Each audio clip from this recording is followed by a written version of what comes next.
Hi, I'm Daniel Chung. I'm a prosecutor in Santa Clara County who's running for district attorney this June. And we're here this morning and afternoon in Arizona. And who am I here with? Hi, my name is Libby Allen. And where do you live, Libby? I'm here in Gilbert, Arizona. Thank you so much, Daniel, for coming. Yeah, I really appreciate being here. And why are we here today, just in general? Santa Clara County deserves the very best district attorney, which unfortunately Santa Clara County does not have at this time. And Daniel Chung is absolutely a wonderful candidate and should be the next district attorney of Santa Clara County. So I want to take you back several decades and talk about some incidents that probably caused you immense pain and suffering. Mm-hmm. But let's try to talk about it briefly so that people have an idea of why we're here, what we're talking about, and why the district attorney needs to be changed as well. So I want to take you back to 1988, around the time of February 16th. How old were you back then? I was 22 years old in 1988. And were you married? I was married to the love of my life. His name was Wayne Nelson Williams Jr., but we only knew him as Buddy. He was 23 years old. So just 1 year older than you. 1 year older than me, and we were actually heading towards our fourth year together, and we were extremely happy. We had both just gotten jobs at ESL in Sunnyvale, California, and I loved working for that company. They were just the best people to work with and for, and Buddy and I were extremely happy in our new jobs. And how long had you been married on February 16th of 1988? Well, just a few years. Again, I think we were about 3.5 years into our relationship at that point. Okay. And he had gotten a full-time job and I had gotten a part-time job. So we shared a car. And when I got off at 3 o'clock, I would go over to his office and we would sit together at his computer and maybe kiss. And then we would go play a game at his computer. And then I would go and sit in the car for 2 hours and wait for him to get off at 5. And then we would go home together. And so you guys both worked at a company called ESL, right? Mm-hmm, mm-hmm. And this was in Sunnyvale? In Sunnyvale, California. And obviously Sunnyvale is part of Santa Clara County. ESL was Electromagnetic Systems Lab, right? Correct. Building kind of military technology and defense-related technologies. Contracted by the government. What happened on February 16th, 1988? So on that particular day, it was right around 3 o'clock. I had just gotten off work. And so for me, it was just any other typical day. I started from my building and started walking towards Buddy's building, which was M5. So I walked across the campus as I did every day and was about to approach the back door. And that was the entrance that I usually use to go into M5. And that particular day, which was a beautiful day, suddenly that door opened by itself and several people came running out screaming, some of whom I actually recognized as people that worked with Buddy. And I stopped, and what I heard was, "Do not walk in there, don't go in there, there's someone inside shooting with a gun." And so at that moment, I froze, and I stood there, and the next thing I knew, I heard a voice in my head that said, "Turn around, do not enter, walk back to your building, go right to your boss and tell him everything you just heard." Wow. At the same time, I wanted to go into the building. I wanted to see Buddy. I wanted to be with Buddy. I wanted to know what was happening and if he was all right. The thing is, I was saved by the voice that day because had I gone into the building, I would have seen something that would have done irreparable harm, and I would not have been able to unsee what I would have seen. And so I do believe God saved me that day. I turned right around. I went right back to my boss and I told him exactly what I was told. And at that point, he took me by the hand and we walked together to the building where the president was sitting.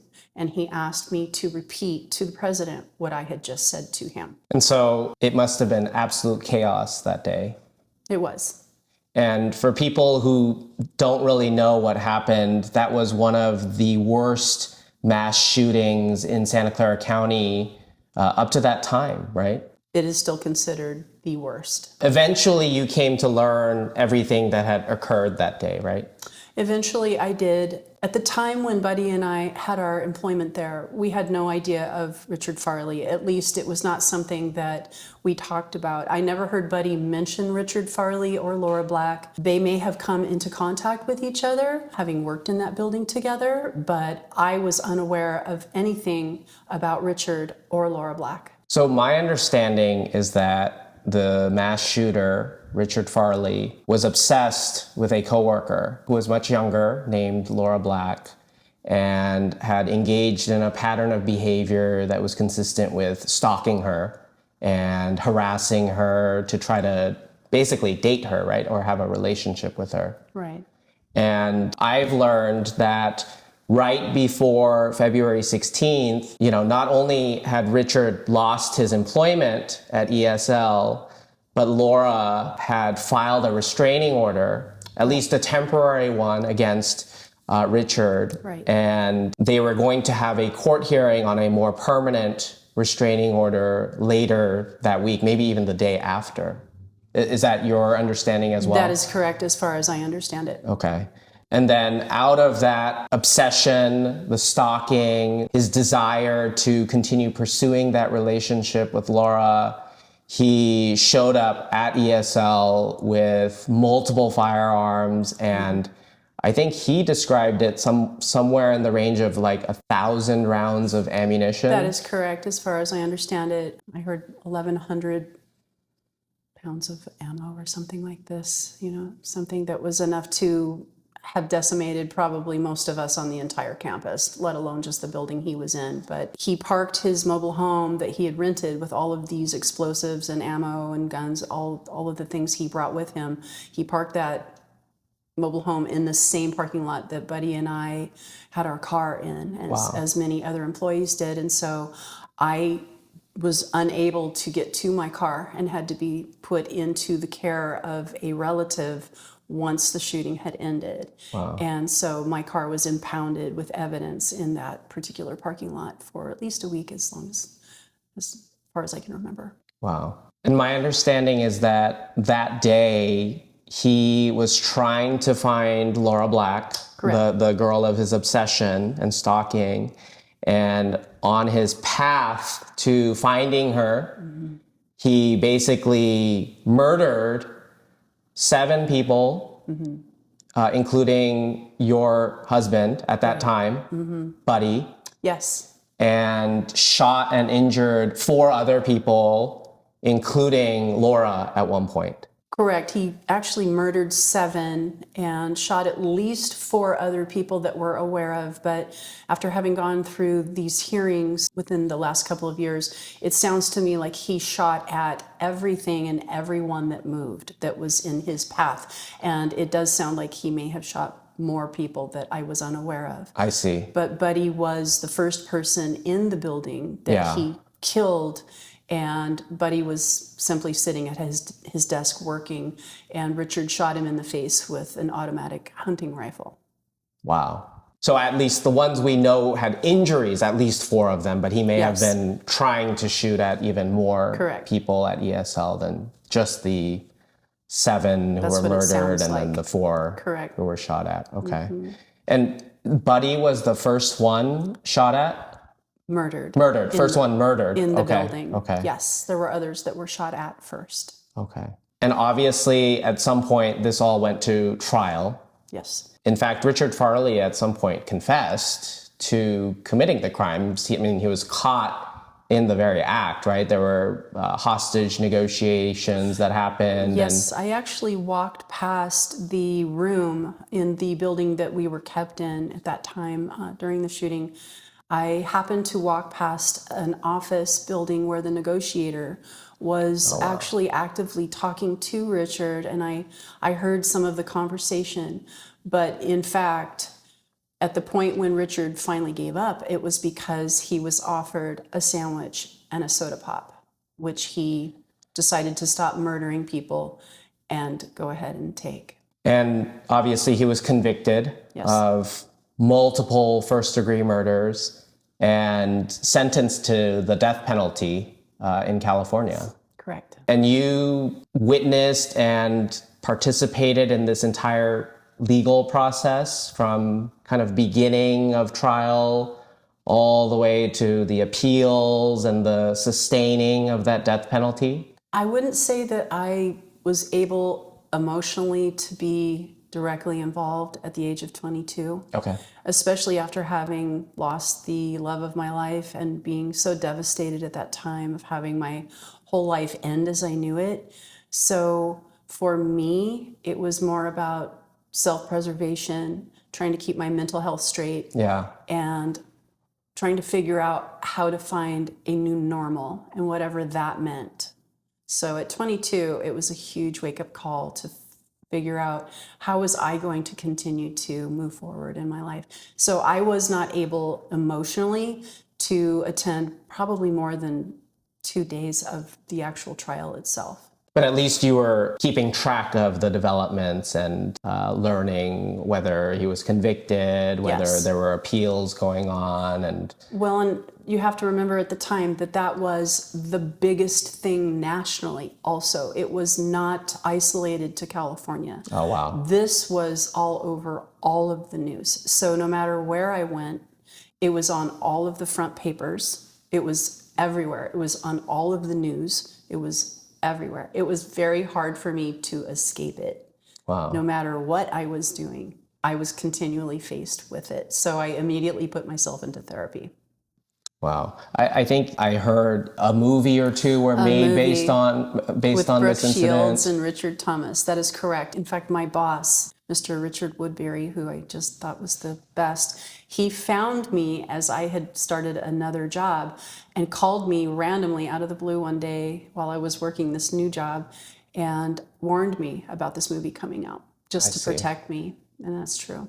And I think there were some anti-stalking laws that came into Correct. being as a result of this whole Yes, thank goodness. mass murder. Yes. I don't want to re-traumatize you. Can you briefly describe to the best of your ability what your life was kind of like right after the death of Buddy? Just a brief picture of how you felt and what you could do or what you couldn't do. Well, it was very surreal. Obviously, Buddy's family came apart, and I was definitely subjected to that. And it is so sad how the shooting has impacted hundreds, if not thousands, of relatives, loved ones, family members, friends in every category. And even almost 40 years later, I still see that. I still see the impact of family dynamics, really having a hard time moving on, especially because it has been almost 40 years now. And if I'm not mistaken, it took about 2 decades before all of the litigation was done, right? Like where the death penalty was finally sustained. The court said everything is 92. good. Okay. 1992, he got the death penalty, I believe. And so you've been waiting Almost 40 years. 40 years. Almost, yep.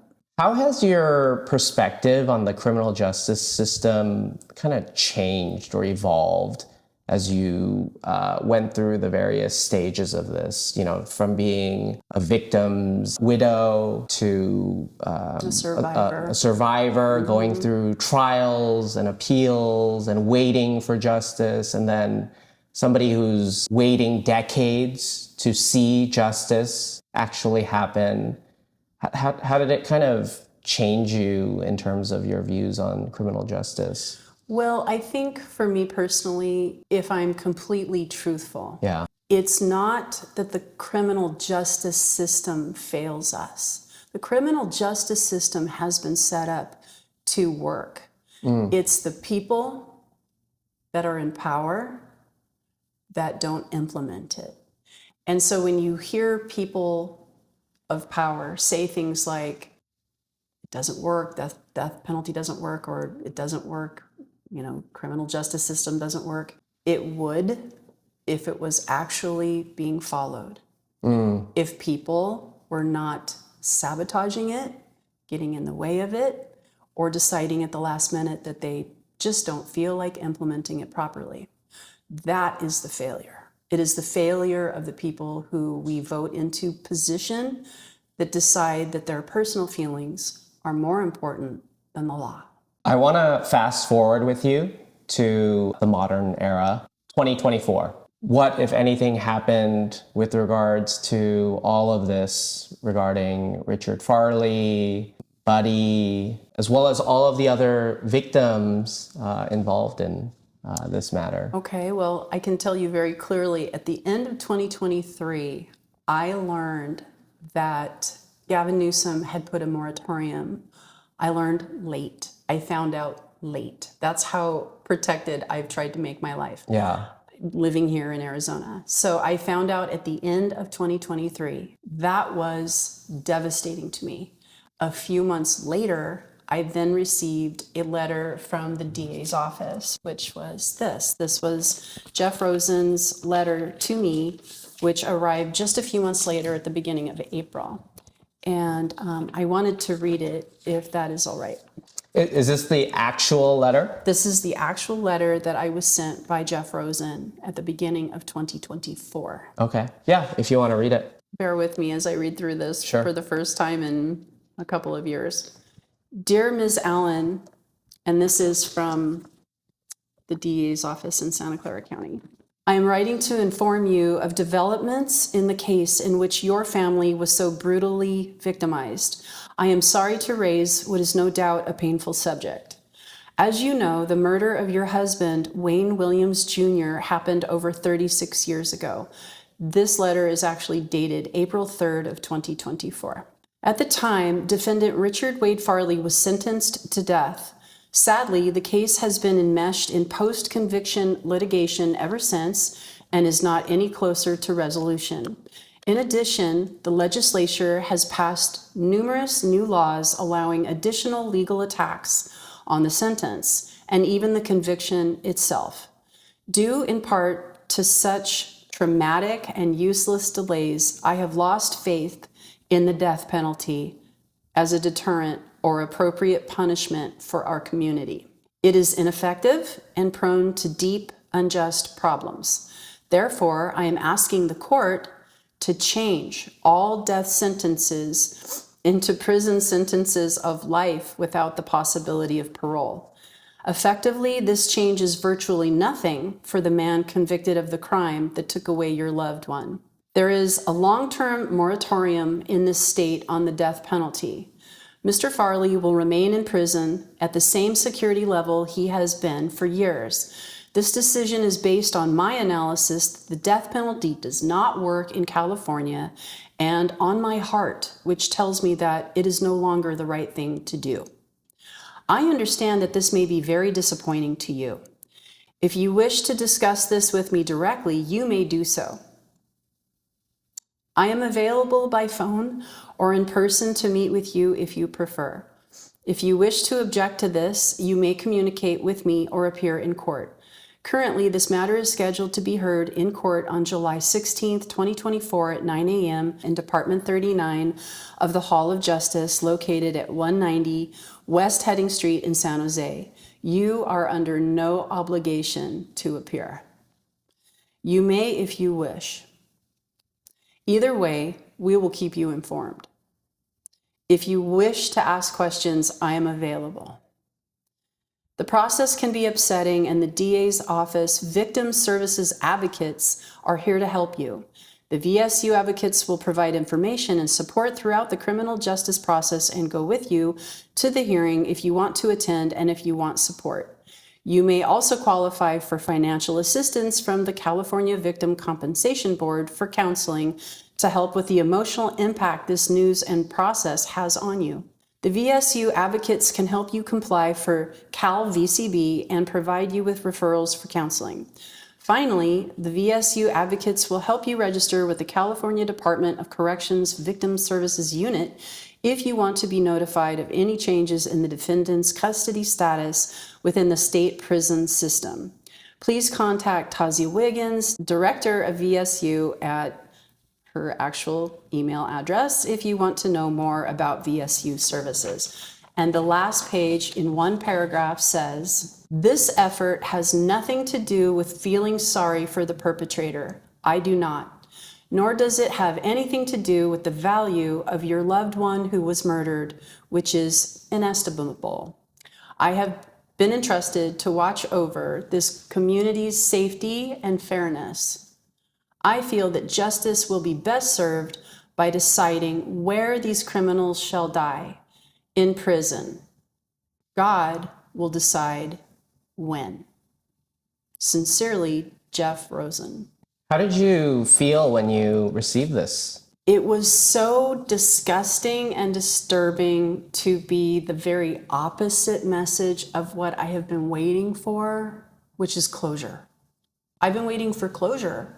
I have been waiting for the state of California to do what the law and the jury and the judge all fairly took their time to establish, which was exactly the measure and standard of the law, which was exactly what Richard Farley deserved, which was the death penalty. And this isn't about whether or not we agree with the death penalty, it's about the law.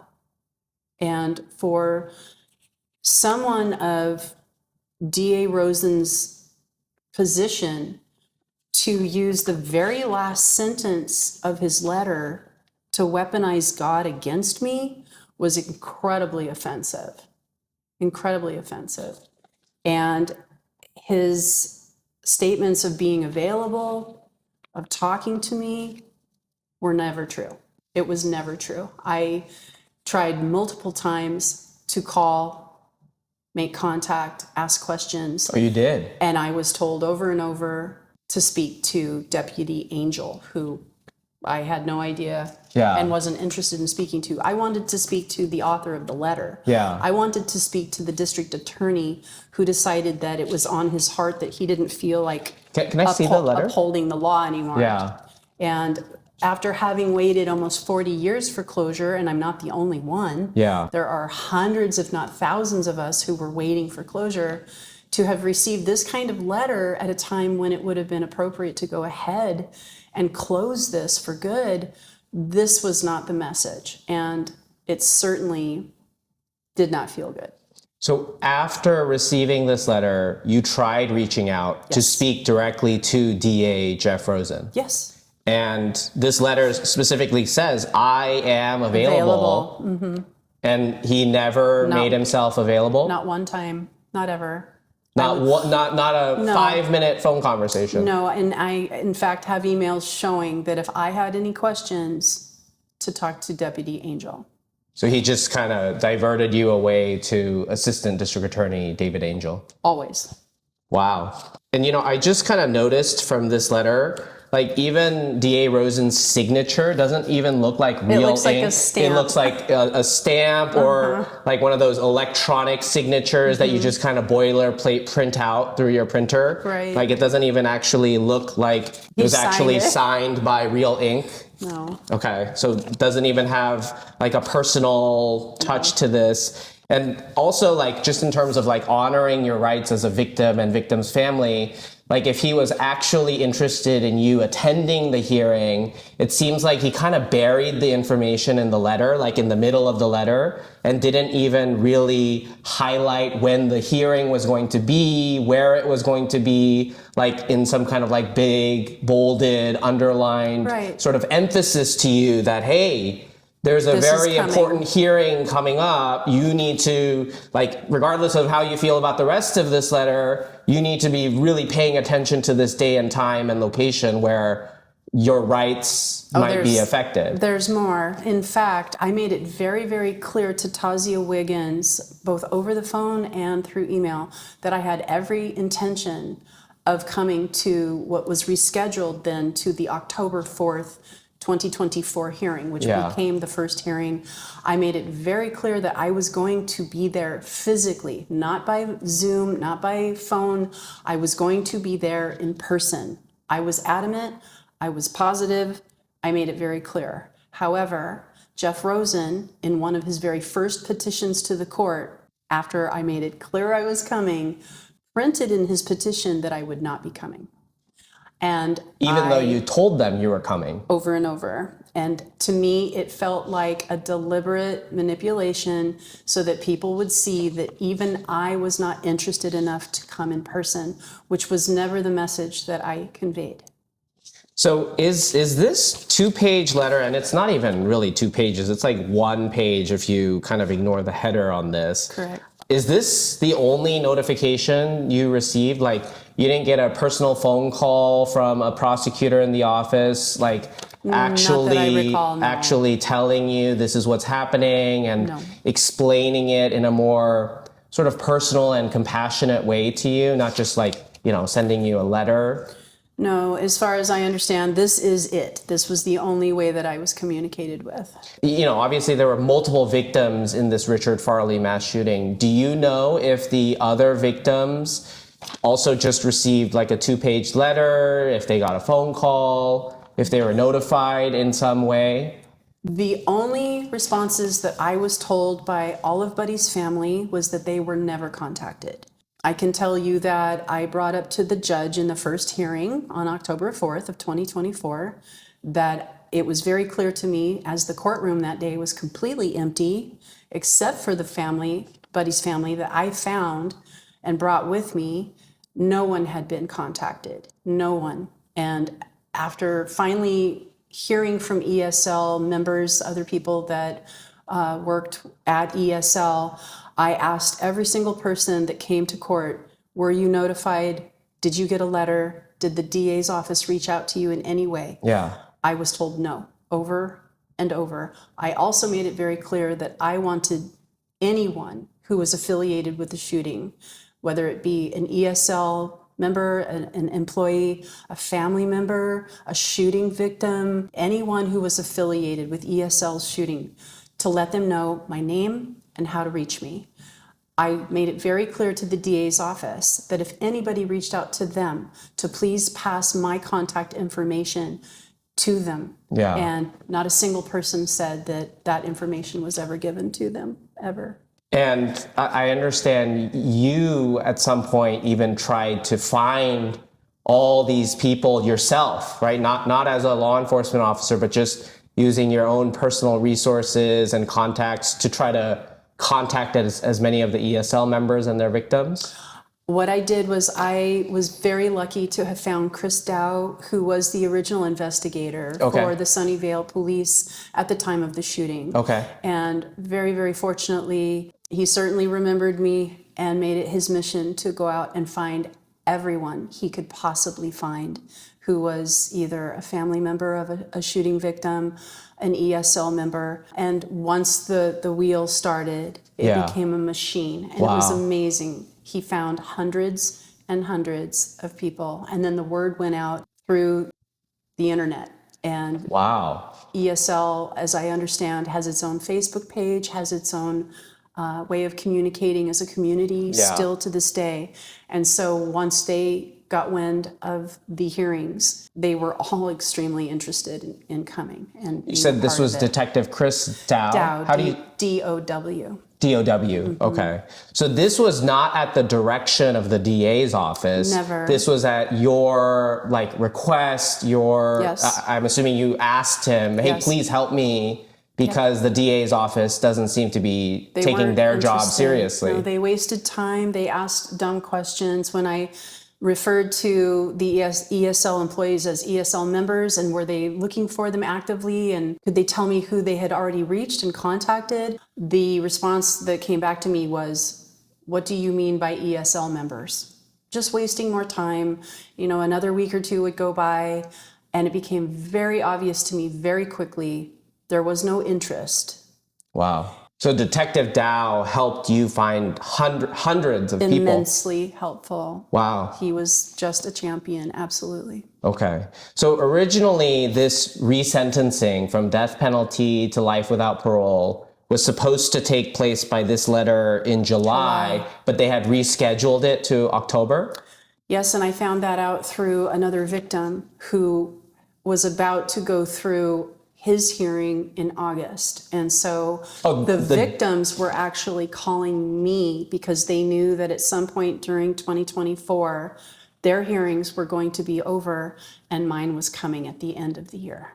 Wow. And just to be clear, by victims, are you talking about victims of Richard Farley's mass shooting or other death penalty case victims? Correct. Other hearings, other cases that I had not met any of these other victims, didn't know anything about the other cases, and yet these hearings actually connected us because we were all suddenly in the same boat of, why is this happening? Why is Jeff Rosen interfering with the law?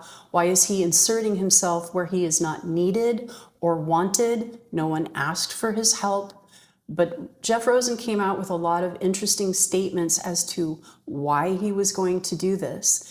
And I would like to talk about some of those statements. Just focusing on the timeline though. So at some point, other victims had to notify you that your hearing, the Richard Farley hearing, was being rescheduled to October. Yes. The DA's office never notified you. Not that I'm aware of. No, they did not. Wow. So did you appear at that October hearing? I absolutely did. Okay. With Buddy's family that I found myself through a girlfriend's borrowed, been verified software program. And so within just a couple days by myself here at home, I was able to find all of Buddy's family within a few days. And did the hearing move forward in October? It did, because at about 3:30 at the end of this hearing, I could tell that the Judge Williams, sounded as though he was ready to wrap it up. Okay. He made the statement that he believed he had heard from everyone. Okay. And he was ready to make a decision, Okay. which felt like, to me, intuitively, he was leaning towards finishing what felt like it was only just starting. I panicked, and I jumped up, and I went to the podium, and I questioned whether or not Jeff Rosen's office had actually done their due diligence in finding everyone who should have been notified about the hearing at all. And when I put that question out to the judge, he questioned me as to whether or not DA Rosen's office had done what they should have. Angel responded that after all the years that had gone by, that they didn't feel that they could find everyone effectively. Wow. And I didn't believe that. Like I said, with my very limited technical ability, I was able to find all of Buddy's family within just a few days after having not contacted any of them. Wow. In almost 40 years. And so did you feel that way in part because there were a lot of missing people There was in no October? one. There was no one in the courtroom. When I walked into the courtroom, it was me and a handful of other people that were not affiliated necessarily with the shooting. There were Buddy's family, of course, that I desperately needed to have there with me. Made sure that they were all there that could be there. And that was about it. And so what happened? So when you interjected and told the judge that you thought the DA had not done their due diligence in contacting all of the victims, what happened?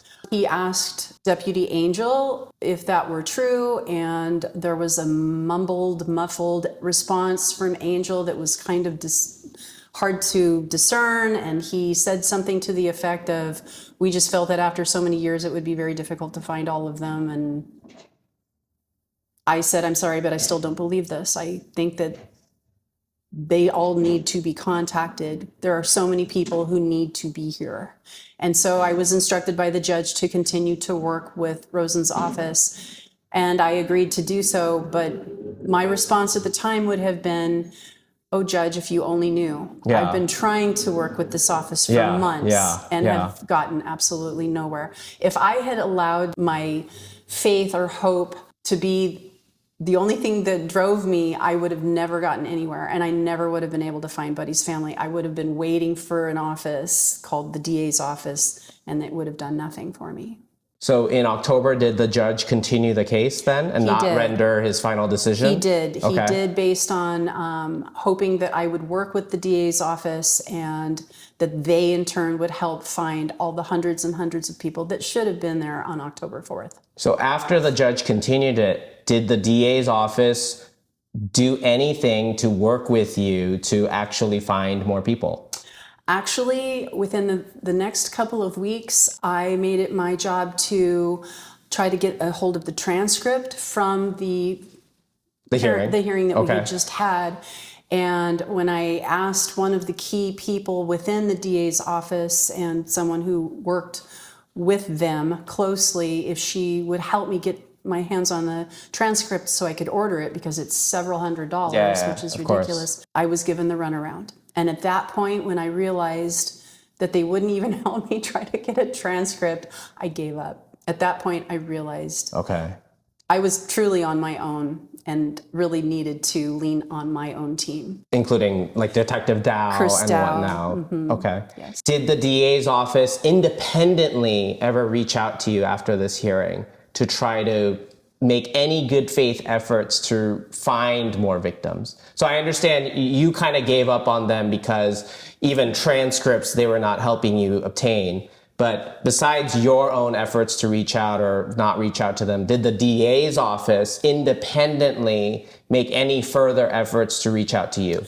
Not that I would say was of their own design. I think that they, at that point, were just answering questions. Okay. So if I had a question about where we needed to park when we came back, they would come back with a response. But I never at any time felt any sort of advocacy or agency from them in any genuine manner where I truly felt that they were there for me or for us or for any of the family. I think that they were operating from a place of what they had to do, Okay. but not any more than that. So you never felt like they were using everything in their power to actually find Assist all the me, victims not and at any help time. you? Not at any time, no. Wow. Not at any time. So when was the hearing continued to? From initially July, then October, there's no one there, and so you kind of step up and ask the judge for a continuance. When was it continued to? I believe the next date would have been December the 6th, I think. But Same year. Okay. Just 2 months after. right. Okay. Within that time period. And by that point, you had gathered all these people with Detective Dow? Detective Dow did all the legwork. Okay. And I gave him names, and he continued to look for every single person that he could find. And just in terms of like chronology, the Richard Farley death penalty resentencing basically became the very last death penalty case in Santa Clara County to get resentenced, right? Or be up for resentencing, right? Everything else had already been resentenced before. I don't know if they had all been resentenced. Oh, okay. I think that there were a few that, interestingly enough, some of the murderers and perpetrators decided that they were going to pass on the resentence. There were at least 3, I think, Okay. that decided not to partake in that. And so did December become the real final hearing on this resentencing? It was not the final, it was the second of 3.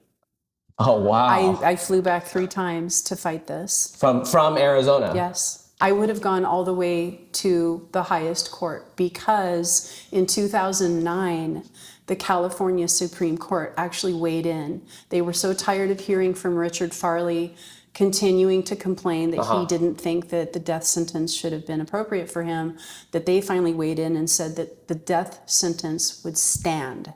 Oh, and wow. that is not, his case is not the only one like that. There was another perpetrator, murderer, who also, same situation, the Supreme Court weighed in and said his death sentence stands. And yet, that was a case that Jeff Rosen resentenced anyway. Wow. Had he resentenced Richard Farley, I would still be fighting.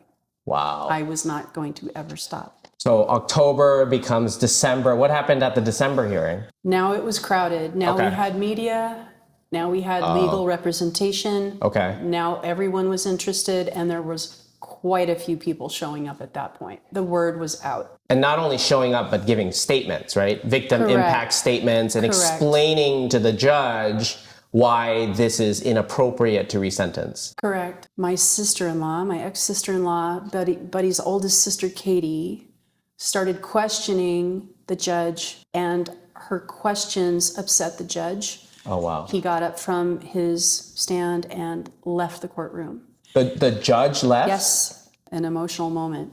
And at that point, we weren't sure what we were doing, but we did have a third date already set for March. So Why was that third date already set? I think that they had just announced it. He had just said it within the transcript. And then I believe Katie stepped up and the two of them started arguing, and it became very tense in the courtroom, and the judge became unhappy and got up and left. The hearing kind of blew up. The judge just left the bench and everything got continued to March? Correct. Okay, so March is now the final hearing? We didn't know if it was the final. But eventually we knew it was the third. Okay. Right. But eventually it became the did. final hearing, no more hearings after that. Correct. Okay, so we're journeying from July 2024 all the way to March 2025. Correct. Okay, almost a year-long journey. Okay, so what happens in March of 2025, this final hearing? So in March, it was our second hearing with our legal representation and their incredible team. And Chris Dow had at that point found several hundred interested people of Wow. both ESL members, ESL involved with the shooting. Either they had lost a loved one and or they had been there that day. Wow. So victims in some sense. Absolutely. Okay. Impactful statements that needed to be heard. Okay. That had not been contacted at all. Okay. And so their voices were heard. Yes. Okay. Very, very important, emotional, painful, hard to listen to, and yet needed to be heard. And it wasn't the DA who was doing this, right? Pushing these voices in, allowing all these people to be heard. It was totally separate counsel that you had obtained who was trying to fight for all of you. Correct. All of the victims involved in the Richard Farley mass shooting, and enabling them and empowering them to give their voices and their stories to the court. I wanted to make sure that everyone who was available, who was affiliated in any way with ESL and that day was heard and at least notified, so that if they couldn't come to court, they could join by Zoom or any other team meeting sort of way to be a part of it, period. And so what happened at the end of that hearing? We were all on pins and needles because we had no idea, even with all of the very emotional statements, things I didn't know, things that I learned through statements that were so sad and painful. We still couldn't tell if Judge Williams was with us or against us. So same judge throughout all of these hearings? Yes, Okay.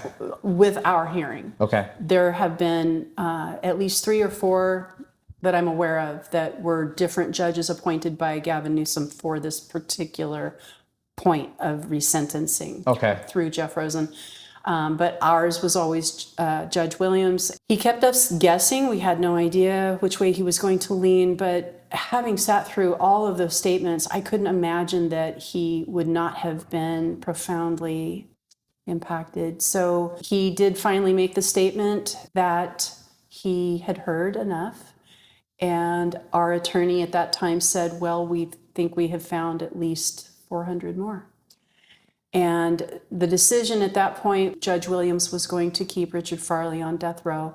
Judge Williams agreed that it was the worst shooting in Santa Clara County. Wow.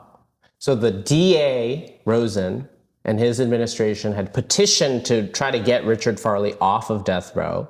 Commute his sentence. Right. Life without parole. Prison. Yeah, which made absolutely no sense. None of us wanted that. Not a single person wanted that. He didn't deserve it. He's still not remorseful. He's still been pushing back on his conviction and sentence, and that hasn't changed at all. And so all the victims fought back. That were there. That were there. Yep. And you prevailed.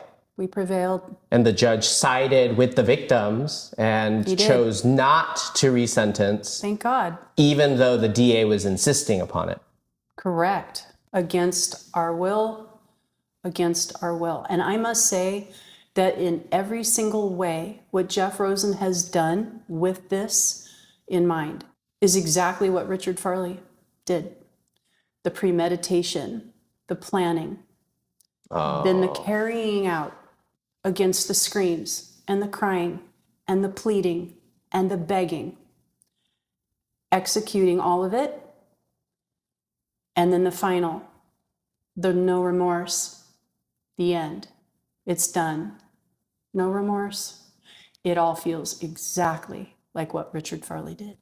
So is it fair to say you felt like DA Rosen was Re-traumatizing each and every one of us for absolutely no reason except for his own political gain, his own personal career ambitions.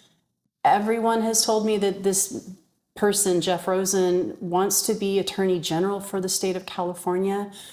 I can't imagine California having an Attorney General or Santa Clara County having a DA who is as reckless with the law, abandoning the victims and the families and the survivors that he is supposed to advocate, protect, and stand up with the law for them and with them.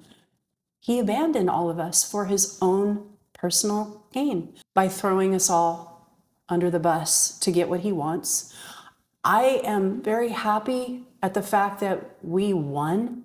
I am very unhappy about each and every family member who came into court in good faith in 2024, believing that if they got on a plane, got in a car, drove to court, and had a judge that they could talk to, plead with, read statements to, cry, have to relive the trauma that they've been trying to live with all these years, that they would be heard in earnest, that there would be genuine neutrality and fairness met with them in the courtroom. And the sadness, the upset, the outrage is that it didn't matter, and that these poor families, these parents, siblings, all the family members, victims of these crimes, come in thinking that they're going to be heard, and it didn't matter. And they left the courtroom in tears and in shock that it didn't matter what they said. wow. So all of these other victims and the families of the other death penalty cases that were being resentenced, they had a DA and a DA's office that wasn't fighting for them. He didn't even show to many, if not any, of the hearings, as far as I understand. There was no Jeff Rosen. It was usually, as far as I understand, at least in our hearing, it was Deputy Angel who was useless to us. Was actively trying to resentence all of them. At our peril. And in addition to a DA's office that's actually working against their interests, they didn't even have an attorney. Besides your matter, all of the other cases that came before you, none of them had an attorney. They would never have thought in a million years that they would have needed an attorney in a courtroom with what they would have perceived as a fair judge. They would have never thought, I need representation. I will have to have an attorney to fight the DA. Who thinks that they have to fight a DA? The DA is supposed to be with us and for us. He's supposed to be representing the laws that are supposed to help and protect us. And why would anybody want to come in 40 years, almost 40 years later, and take apart and rob us of the justice that we had already fairly won? None of that makes any sense.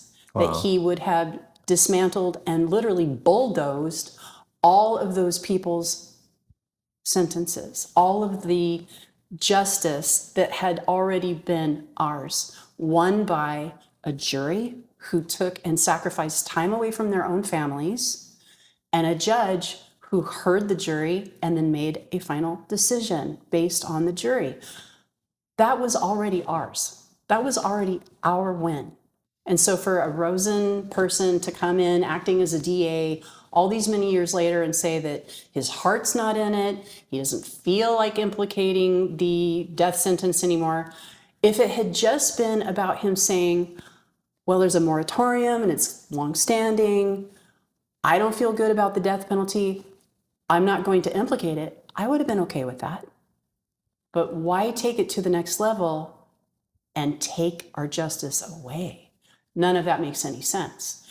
If he had just said, okay, there's a moratorium, I'm not going to do any death sentences, I'm not executing anyone, I would have been perfectly okay with that. But then to also say, oh, and by the way, I'm going to take your death penalty away, no, now you're interfering.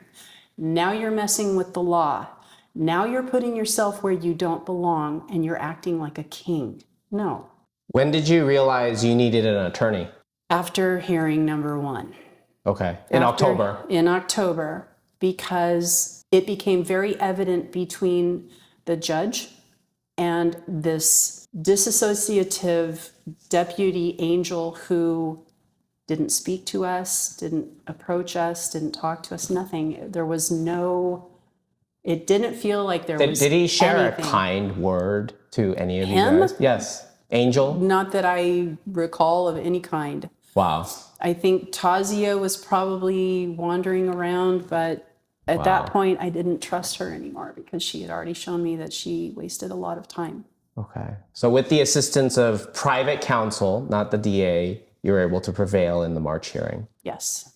And now, if Rosen were being truly honest about his feelings about the death penalty and how much this actually mattered to him, there was no appeal of that decision by the judge, right? To your knowledge, Rosen never appealed Judge Williams's denial. I don't believe he did.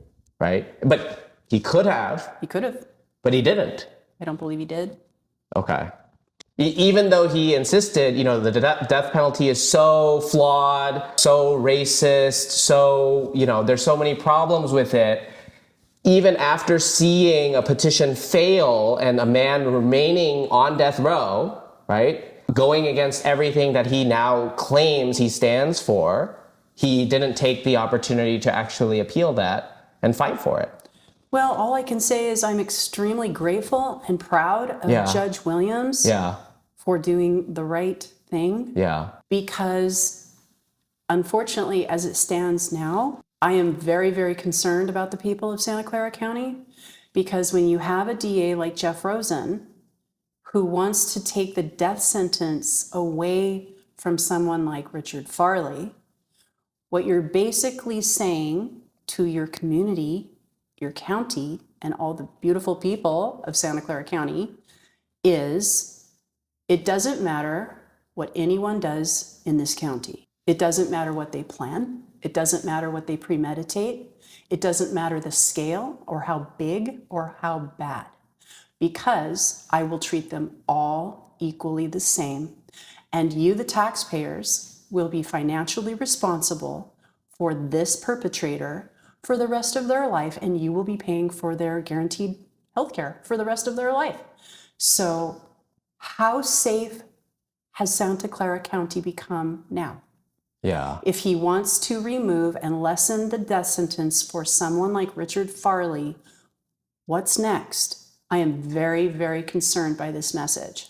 Well, it's not even just a hypothetical, right? Like, you have been talking with other families who have gone through some of the worst trauma and crimes that could have possibly occurred, right? Including the family of Rosalina Lebu. Yes. She was 18 years old, stabbed 51 times to death by Eric Chapman, who was also initially on death row, but had been resentenced successfully to life without parole. Rosen, yes. What did you learn about that incident, and how did it make you feel once you learned that? Well, what I learned is that Jeff Rosen personally promised the Lebu family that situation with Eric Chapman would never be a situation where Chapman would ever be released, that he would be in prison for the rest of his life. That was the understanding. That is what I believe that the Lebu family was told, as they told it to me. Wow. And now what I understand is, as of March 20th of this year, the Lebu family had their final hearing, and Mr. Chapman, unfortunately, is now due to be up on parole. The DA reduced it even further. What I understand is that Rosen decided to lessen it to 25 years to life. And because Chapman has already served 35, right, he is now instantly eligible for parole. And that will be his next meeting, will be with the parole board. Wow. Against the wishes and the feelings of that entire and the promise family. And whatever it was Rosen said to the Lebu family. Wow.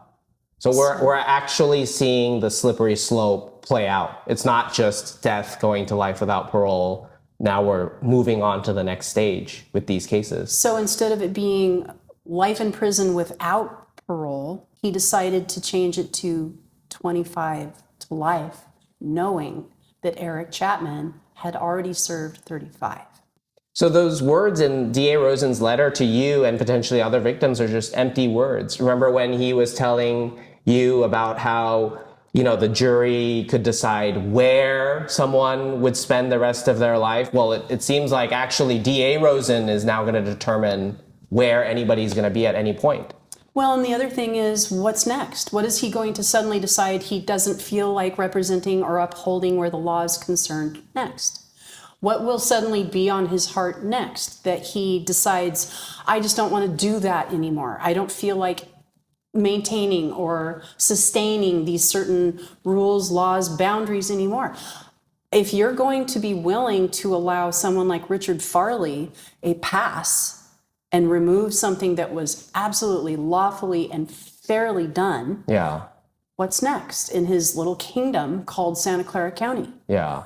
And at what sacrifice of the safety of the people? I'm a native Californian. Santa Clara County is my home. I love going back. I had no problem flying back and forth to my home in Santa Clara County. We've lived here almost 20 years. That is my home.